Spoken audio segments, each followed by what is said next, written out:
प्यारे बच्चों, सुप्रभात। ऑनलाइन क्लास में आप सभी का स्वागत है। मैं हरीशचंद्र सिंह, कक्षा 9, विषय विज्ञान, अध्याय परमाणु की संरचना की तृतीय कक्षा में अध्ययन कराने के लिए उपस्थित हुआ हूँ। इससे पूर्व हमने आपको द्वितीय कक्षा में रदरफोर्ड के परमाणु मॉडल, उनके परमाणु मॉडल में क्या कमी थी उसकी चर्चा की तथा बोर का परमाणुिक मॉडल और विभिन्न कक्षाओं में इलेक्ट्रॉनों का वितरण किस प्रकार से बोर के सिद्धांत के अनुसार होता है समझाया था। उसी के क्रम में कुछ बिंदु हमने दिए थे स्वाध्याय के लिए, जैसे संयोजकता, परमाणु संख्या, द्रव्यमान संख्या, समस्थानिक, समभारी। हमने कहा था इन बिंदुओं को आप पढ़ के आएंगे। आशा है आपने अध्ययन किया होगा। उसी के क्रम में हमने आज के शिक्षण के लिए यह बिंदु लिए हैं। नंबर 1, संयोजकता क्या है, किसे कहते हैं, परिभाषित करेंगे। नंबर 2, परमाणु संख्या क्या होती है तथा द्रव्यमान संख्या क्या होती है, इस पर चर्चा करेंगे। नंबर 3, समस्थानिक क्या होते हैं और समस्थानिकों का अनुप्रयोग क्या है दैनिक जीवन में। उसके बाद समभारिक क्या होते हैं, इनकी परिभाषा को हम आज परिभाषित करने जा रहे हैं। आइए अब हम अध्याय की शुरुआत करें और प्रथम बिंदु की ओर चलें। संयोजकता। संयोजकता को इंग्लिश में वैलेंसी कहते हैं। संयोजकता को समझाने के लिए पहले हम थोड़ा सा पीछे की ओर चलें। परमाणु आपस में मिलकर अणु का निर्माण करते हैं। हमने आपको पहले बताया था परमाणु आपस में संयोग कर किसी अणु का निर्माण करते हैं। अर्थात परमाणु जब आपस में मिलते हैं, संयोग करते हैं, तो उनकी एक मात्रा निश्चित होती है और उस निश्चित मात्रा को ही क्या कहेंगे, संयोजकता भी कह सकते हैं। अर्थात परमाणु आपस में मिलकर अणु का निर्माण करते हैं। परमाणुओं का आपस में मिलना, उनकी मात्रा निश्चित होना, वो कहलाती है संयोजकता। ये हमने पिछली कक्षा में आपको अध्ययन कराया था। उसी के क्रम में किसी भी तत्व की संयोजकता, किसी भी तत्व की संयोजकता वह संख्या है जो यह दर्शाती है कि उस तत्व का एक परमाणु हाइड्रोजन के कितने परमाणुओं से संयोग करता है अथवा विस्थापित करता है। यह आवश्यक नहीं है कि वो संयोग ही करे, वो विस्थापित भी कर सकता है। इसको भी पिछली कक्षा में हमने संयोजकता नाम दिया था। इस प्रकार से हम इसको फिर से दोहराते हैं। किसी भी तत्व की संयोजकता वह संख्या है जो यह दर्शाती है, प्रदर्शित करती है कि उस तत्व का एक परमाणु, जो तत्व दिया है उसका एक परमाणु हाइड्रोजन के कितने परमाणुओं से संयोग करता है अथवा विस्थापित करता है, तो क्या कहलाएगी, संयोजकता कहलाएगी। जैसे उदाहरण के तौर पे HCl कोई एक दे रहे, HCl, यहां पर क्लोरीन की संयोजकता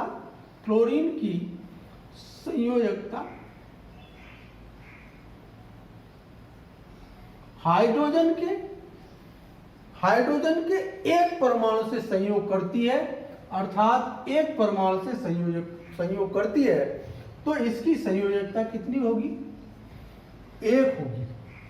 HCl में क्लोरीन की संयोजकता 1 होगी, क्योंकि इस परिभाषा से अभी हमने पिछली कक्षा में भी बताया था आपको कि क्लोरीन की संयोजकता यहाँ पर 1 क्योंकि हाइड्रोजन के एक परमाणु से क्लोरीन संयोग करती है। अब इसी प्रकार से दूसरा उदाहरण ले लें। H2O, H2O को ले तो यहाँ पर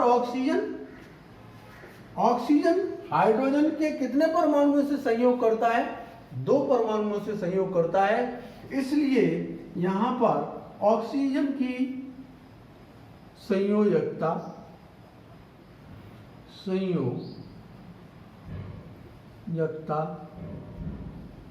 2 होगी। इस प्रकार से इस परिभाषा को हमने प्रारंभिक परिभाषा दी है। आगे की ओर ले चलते हैं। संयोजकता को इस प्रकार से भी परिभाषित कर सकते हैं, किसी तत्व के परमाणु की अन्य तत्वों के परमाणुओं के साथ संयुक्त होने की क्षमता। कितने परमाणु दूसरे परमाणु से संयुक्त होंगे उसकी क्षमता निश्चित होती है, को उस तत्व की संयोजकता कहते हैं। ये भी परिभाषा है परमाणुओं के आधार पर किसी तत्व के परमाणु की अन्य तत्वों के परमाणुओं के साथ कितने इलेक्ट्रॉन साझा होते हैं उनको क्या कहते हैं? संयोजकता कहते हैं। इसके बाद एक परिभाषा और भी है, किसी परमाणु के बाह्यतम सबसे बाहरी कोश में इलेक्ट्रॉनों की संयोजकता इलेक्ट्रॉन कहते हैं। जो सबसे बाहरी कोश में इलेक्ट्रॉन होते हैं उनको संयोजकता इलेक्ट्रॉन भी कहते हैं। संयोजकता इलेक्ट्रॉनों की संख्या परमाणु की संयोजकता को निर्धारित करती है, अर्थात तत्वों के बाहरी कक्षा में उपस्थित इलेक्ट्रॉनों की संख्या को भी संयोजकता कहते हैं। एक परिभाषा से यह हुआ कि एक परमाणु के तत्व दूसरे परमाणु के तत्व के साथ कितने इलेक्ट्रॉनों का साझा करते हैं, संयोजकता कहलाती है। दूसरा, किसी परमाणु के बाह्यतम जो सेल होती है, जो कक्षा होती है, उसके बाहरी कक्षा में उपस्थित इलेक्ट्रॉनों की संख्या को परमाणु के बाह्यतम कोश के इलेक्ट्रॉनों को संयोजकता इलेक्ट्रॉन कहते हैं। संयोजकता इलेक्ट्रॉनों की संख्या उनके परमाणुओं पर निर्भर करती है कि उनके परमाणु किस प्रकार से हैं। जैसे हाइड्रोजन है, लिथियम है, सोडियम है, पोटेशियम है। इनके इलेक्ट्रॉनिक कॉन्फ़िगरेशन को देखें, इनके इलेक्ट्रॉनिक विन्यास को देखें तो हम पाएंगे कि इनकी बाह्यतम कक्षा में एक इलेक्ट्रॉन पाया जाता है। इसलिए हाइड्रोजन, लिथियम, सोडियम, पोटेशियम की संयोजकता 1 होती है। जैसे देखिए, हाइड्रोजन 1 इलेक्ट्रॉन, इसकी बाह्यतम कक्षा में इस तरह से ये 1 इलेक्ट्रॉन पाया जाता है। इसकी हाइड्रोजन की संयोजकता 1 होती है। इसको बनाने की लिथियम, इसके 3, इसका इलेक्ट्रॉनिक कॉन्फ़िगरेशन होता है 2 1, अर्थात इसकी बाहरी कक्षा में 1 इलेक्ट्रॉन पाया जाता है। सोडियम का वेट होता है 11, इसका इलेक्ट्रॉनिक विन्यास है 2 8 और 1। इस तरह से सोडियम की संयोजकता 1। पोटेशियम का होता है 19 2 8 8 1। इस तरह से इन सभी की संयोजकता 1 होती है। यदि किसी परमाणु के बाह्यतम कक्ष में इलेक्ट्रॉनों की संख्या 2,3 है, हमने ये माना कि किसी भी परमाणु के बाह्यतम कक्ष में इलेक्ट्रॉनों की संख्या 2 और 3 है, तो ये इलेक्ट्रॉनों की संख्या 2 और 3 है, लेकिन बोर-बरी के क्रम सिद्धांत से उन्होंने बताया कि उसके बाहरी कक्ष में को अष्टक बताया, अर्थात 8 इलेक्ट्रॉन होना चाहिए, इसलिए उसका नाम अष्टक दिया बोरबरी के परमाणु मॉडल के अनुसार। तो ये 2 और 3 इलेक्ट्रॉनों की संख्या है। यहाँ पर यह क्या करेंगे, यह 2 और 3 पर इलेक्ट्रॉन अपने अष्टक को पूरा करने के लिए एक साझा नीति अपना साझा करेंगे, उसको इलेक्ट्रॉन साझा कहेंगे। अर्थात यह 2 और 3 इलेक्ट्रॉन किसी दूसरे परमाणु से इलेक्ट्रॉन को साझा करेंगे अष्टक बनाने के लिए। इसलिए बोरबरी के परमाणु के सिद्धांत के अनुसार यह साझा नीति कहलाती है। अर्थात जैसे मैग्नीशियम हमने लिया एक तत्व, मैग्नीशियम क्या है, मैग्नीशियम का परमाणु क्रमांक 12 होता है। इसको इलेक्ट्रॉनिक विन्यास के आधार पर वितरित करें तो हम देखेंगे कि 2 प्रथम कक्षा में 2, द्वितीय कक्षा में 8 और तृतीय कक्षा में 2 इलेक्ट्रॉन होते हैं। इसलिए हमने 2 लिए हैं, यहाँ पर इलेक्ट्रॉनिक संख्या 2 है, इसलिए इसकी संयोजकता 2 होगी।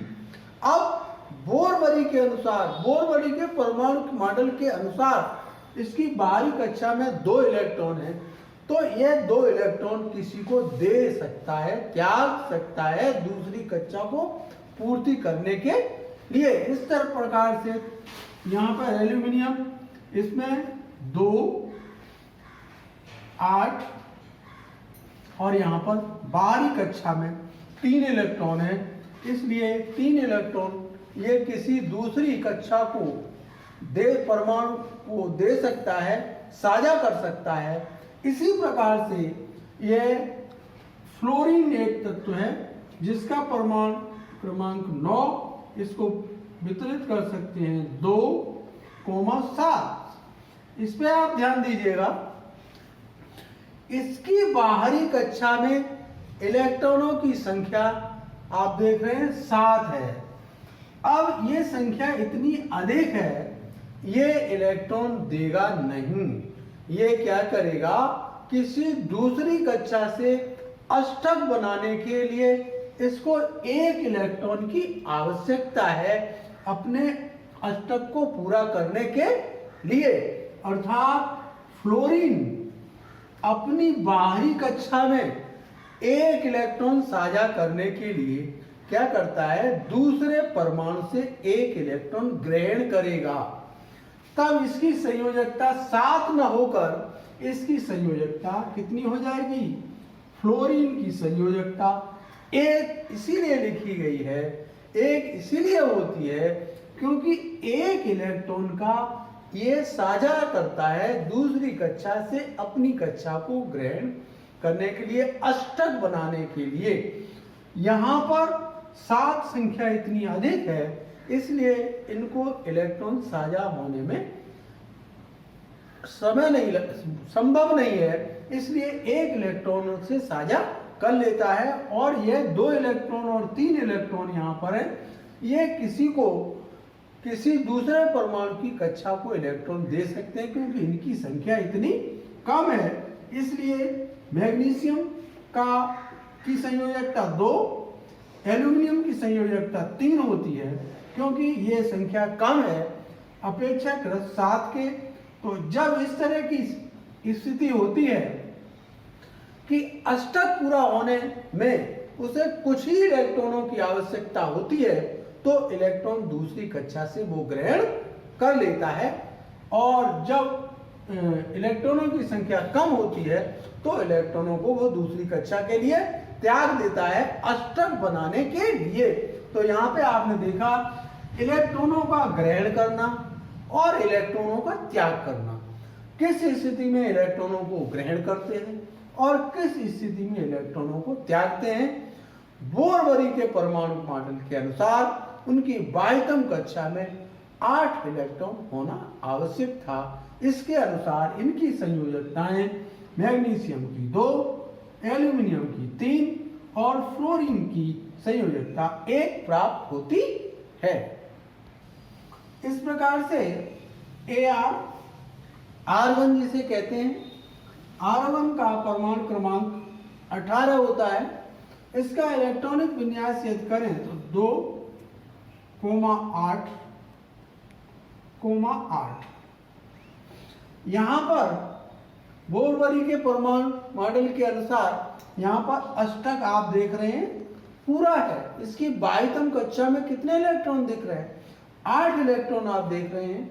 अर्थात किसी भी परमाणु की बाह्यतम कक्षा में इलेक्ट्रॉनों की संख्या 8 होनी चाहिए। ये इस नियम को पूरा संतुष्ट करता है। इसलिए इसकी संयोजकता कितनी होगी? इसकी संयोजकता 0 होगी।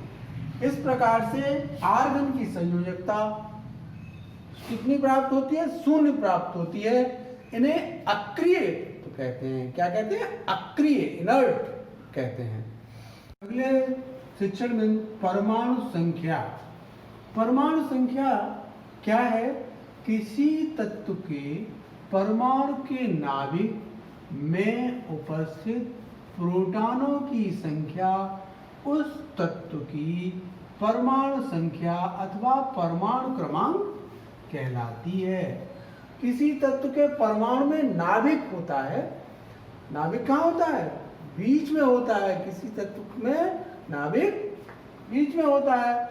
नाभिक में उपस्थित जितने प्रोटॉनों की संख्या होगी वो सब क्या कहलाएगी?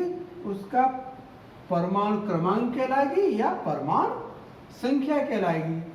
तो परिभाषा, किसी तत्व के परमाणु के नाभिक में उपस्थित प्रोटॉनों की संख्या उस तत्व की परमाणु संख्या अथवा परमाणु क्रमांक कहलाता है। अब परमाणु संख्या या परमाणु क्रमांक को किसी अल्फाबेट से भी प्रदर्शित कर सकते हैं। जैसे हम मान लें Z, परमाणु क्रमांक या परमाणु संख्या को हमने Z से प्रदर्शित किया। तो क्या? Z। तो यहां पर हमने परमाणु संख्या कोष्टक में Z लिख दें। Z इक्वल टू प्रोटॉनों की संख्या। परमाणु संख्या क्या होती है? प्रोटॉनों की संख्या होती है। तो यहां से स्पष्ट ये होता है किसी भी तत्व के परमाणु के नाभिक में जितने प्रोटॉन होंगे वो परमाणु संख्या या परमाणु क्रमांक कहलाएगी। उसको किसी अल्फाबेट से, किसी अक्षर से भी प्रदर्शित कर सकते हैं। जैसे हाइड्रोजन का परमाणु क्रमांक, तो हमने मान लीजिए Z लिया, तो हाइड्रोजन का परमाणु क्रमांक Z इक्वल टू परमाणु क्रमांक कितना होगा हाइड्रोजन का? 1 होगा। कार्बन का परमाणु क्रमांक तो Z इक्वल टू 6। कार्बन का परमाणु क्रमांक 6 होता है। तो इस प्रकार से हम परमाणु संख्या या परमाणु क्रमांक को प्रदर्शित करके लिख भी सकते हैं। आगे है परमाणु कैसे होते हैं? परमाणु उदासीन होते हैं। इसका अर्थ ये है कि परमाणु पर प्रोटॉन धनावेशित होते हैं और उतने ही इलेक्ट्रॉन ऋण आवेशित होते हैं। इसलिए ये क्या कहलाता है? ये उदासीन कहलाता है। द्रव्यमान संख्या। द्रव्यमान संख्या क्या होती है? किसी परमाणु के नाभिक में उपस्थित प्रोटॉनों की संख्या तथा न्यूट्रॉनों की संख्या का योग द्रव्यमान संख्या कहलाती है। हम द्रव्यमान संख्या को किसी भी अल्फाबेट से प्रदर्शित कर सकते हैं। हमने यहाँ पर द्रव्यमान संख्या को A से प्रदर्शित किया है क्योंकि द्रव्यमान संख्या को कहते हैं एटॉमिक मास, इसलिए A अल्फाबेट लिया है। अल्फाबेट A द्रव्यमान संख्या को प्रदर्शित करेगा, अर्थात A is equal to P plus N। P for proton, N for neutron. अर्थात परिभाषा को पुनः एक बार दोहरा लें। किसी परमाणु के नाभिक में उपस्थित प्रोटॉन की संख्या तथा न्यूट्रॉन की संख्या, दोनों की संख्या का योग क्या कहलाता है? द्रव्यमान संख्या कहलाती है। अब हम इसके ऊपर कुछ संख्यात्मक प्रश्नों की चर्चा करेंगे। अब हम द्रव्यमान संख्या को निकालने की कोशिश करेंगे। सपोज मान लीजिएगा ऑक्सीजन की द्रव्यमान संख्या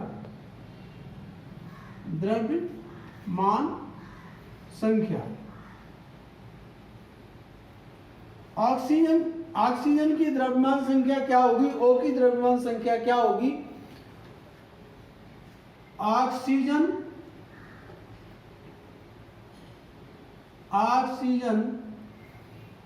में प्रोटॉनों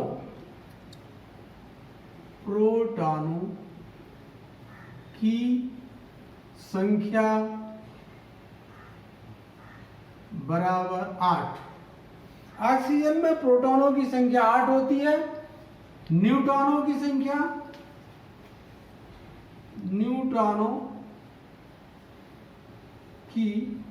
संख्या बराबर 8। तो ऑक्सीजन का द्रव्यमान संख्या कितनी होगी? A = P + N। P का मान है 8 + 8 = 16। ऑक्सीजन का द्रव्यमान संख्या या परमाणु द्रव्यमान संख्या 8 प्राप्त होती है। इसी प्रकार से हम सल्फर की द्रव्यमान संख्या ज्ञात करेंगे। सल्फर नंबर 2, सल्फर की द्रव्यमान संख्या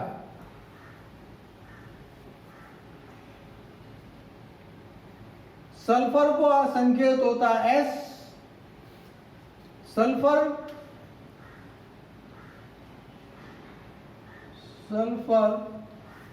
में प्रोटॉनों की संख्या बराबर 16। सल्फर में प्रोटॉनों की संख्या होती है 16 और न्यूट्रॉनों की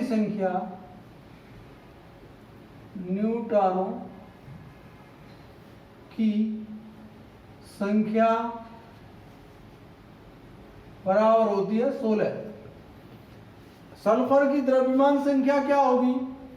A = P + N। P की वैल्यू है 16 प्लस N की वैल्यू 16 अर्थात 32। सल्फर की द्रव्यमान संख्या 32 प्राप्त होती है। इस प्रकार से द्रव्यमान संख्या की परिभाषा के अनुसार हम आंकिक प्रश्नों को हल भी कर सकते हैं। अगले शिक्षण में समस्थानिक आइसोटोप्स एक ही तत्व के वे परमाणु जिनकी परमाणु संख्या समान हो लेकिन द्रव्यमान संख्या भिन्न हो, समस्थानिक कहलाते हैं। आसान परिभाषा है, एक ही तत्व के वे परमाणु जिनकी परमाणु संख्या समान हो लेकिन द्रव्यमान संख्या भिन्न होती है, समस्थानिक कहलाते हैं। अब एक ही तत्व के परमाणु, जैसे उदाहरण के तौर पर हाइड्रोजन है। हाइड्रोजन एक तत्व है, उसके कितने समस्थानिक होंगे? तो हाइड्रोजन के 3 समस्थानिक होते हैं। हाइड्रोजन के कितने? 3 समस्थानिक होते हैं। नंबर 1, जैसे हाइड्रोजन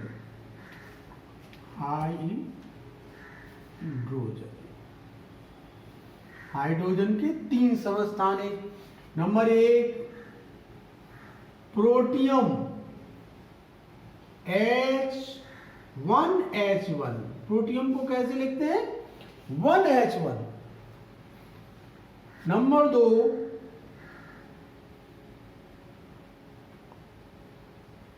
ड्यूटीरियम 1H2, यहां पे देखें 1H2, ये ड्यूटीरियम हो गया। नंबर 3 H, ये 1 3, ये हुआ ट्राइटियम। तो हाइड्रोजन के 3 समस्थानिक होते हैं, प्रोटियम, ड्यूटीरियम, ट्राइटियम। इसी प्रकार से क्लोरीन के 2 समस्थानिक होते हैं। क्लोरीन के 2 समस्थानिक Cl1735, ये क्या कहलाता है? द्रव्यमान कहलाता है। ये क्या कहलाता है? क्रमांक कहलाता है। अगला है Cl1737, ये क्लोरीन। अब यहां पे परिभाषा को फिर से दोहरा लेते हैं। एक ही तत्व के वे परमाणु, एक ही तत्व, कौन सा तत्व हमने लिया? हाइड्रोजन तत्व लिया। एक ही तत्व के वे परमाणु जिनकी परमाणु संख्या क्या? यहाँ पे 1, यहाँ पे 1, यहाँ पे 1। परमाणु संख्या कैसी है? समान है। आप देख रहे हैं समान है, लेकिन द्रव्यमान संख्या भिन्न है। अब यहाँ पे द्रव्यमान संख्या कितनी है? यहाँ पे 1 है, यहाँ 2 है, यहाँ 3 है। यहाँ द्रव्यमान संख्या भिन्न भिन्न आपको दिखाई भी दे रही है। इस तरह से हाइड्रोजन के 3 समस्थानिक 1H1, 1H2, 1H3। क्लोरीन की देखिए, यहाँ पे क्लोरीन की द्रव्यमान संख्या कितनी है? यहाँ पे 35 है इसमें, और इसमें 37 है। लेकिन क्रमांक कितना है? क्रमांक इसमें 17 है, इसमें भी 17 है। तो समस्थानिक की परिभाषा के अनुसार यहाँ पर इनकी द्रव्यमान संख्या भिन्न भिन्न है, लेकिन परमाणु क्रमांक कैसे हैं? सभी में समान है। तो इस तरह से समस्थानिक की परिभाषा को परिभाषित किया जा सकता है और उनके उदाहरण भी दिए जा सकते हैं। समस्थानिकों के अनुप्रयोग क्या है? यूरेनियम के समस्थानिक का उपयोग परमाणु भट्टी, नाभिकीय रिएक्टर में किया जाता है। कोबाल्ट के समस्थानिकों का उपयोग कैंसर के उपचार के लिए किया जाता है। आयोडीन के समस्थानिकों का उपयोग घेंगा रोग हो जाता है। आयोडीन के समस्थानिकों का उपयोग उसमें किया जाता है। ये कुछ उनके अनुप्रयोग है, मैंने लिखने की कोशिश की है। यूरेनियम के समस्थानिक का उपयोग परमाणु भट्टी, नाभिकीय रिएक्टर जैसे कहते हैं, में किया जाता है। पहला उपयोग है यूरेनियम के समस्थानिक का उपयोग परमाणु भट्टी में किया जाता है, नाभिकीय रिएक्टर के रूप में। कैंसर के उपचार में कोबाल्ट के समस्थानिकों का उपयोग किया जाता है। कैंसर का जो उपचार होता है उसमें कोबाल्ट के समस्थानिकों का उपयोग किया जाता है। नंबर 3, आयोडीन आई के समस्थानिकों का उपयोग घेंगा रोग को दूर करने में किया जाता है। इस प्रकार से समस्थानिकों का उपयोग दैनिक जीवन में किया जाता है। अगला शिक्षण बिंदु है समभारिक। समभारिक क्या होते हैं? समभारिक में परमाणु द्रव्यमान समान होते हैं, परमाणु क्रमांक भिन्न होते हैं और तत्व भी उनके अलग अलग होते हैं। इन क्या पहचान है? द्रव्यमान, परमाणु द्रव्यमान समान हो और उनके क्रमांक अलग अलग हो और तत्व भिन्न भिन्न हो। तो देखिए कैसे लिखा जाता है? भिन्न भिन्न तत्वों के वे परमाणु, भिन्न भिन्न तत्वों के वे परमाणु जिनकी द्रव्यमान संख्या समान हो। द्रव्यमान संख्या कैसी हो? समान हो, लेकिन परमाणु क्रमांक कैसे हो? भिन्न हो। उनको कहते हैं समभारिक। उनको क्या कहते हैं? समभारिक कहते हैं। अब जैसे तत्व देखें कि जैसे एक तत्व का नाम हम लेंगे आर्गन, Ar। आर्गन का संकेत क्या है? Ar। इसकी द्रव्यमान संख्या 40 होती है और इसका क्रमांक होता है 18।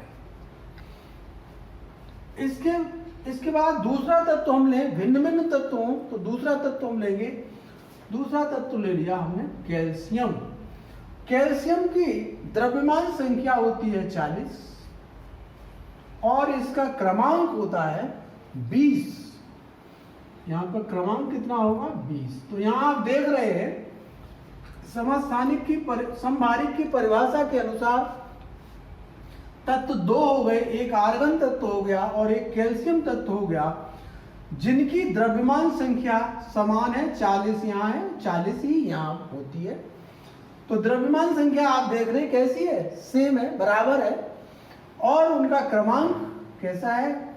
यहाँ 18 है आर्गन का और कैल्शियम का क्रमांक 20 है। तो यहाँ पे देख रहे हैं उनका क्रमांक में अंतर पाया जाता है। तो यह क्या कहलाते हैं? आर्गन और कैल्शियम ये समभारिक कहलाते हैं। इनमें द्रव्यमान संख्या तो समान है किंतु इनके क्रमांक भिन्न है और तत्व भी एक दूसरे से भिन्न है। ऐसे तत्वों को हम समभारिक तत्व कहते हैं। आज का गृह कार्य है संयोजकता किसे कहते हैं? संयोजकता की परिभाषा, संयोजकता के बारे में आप लिखेंगे। परमाणु द्रव्यमान क्या है?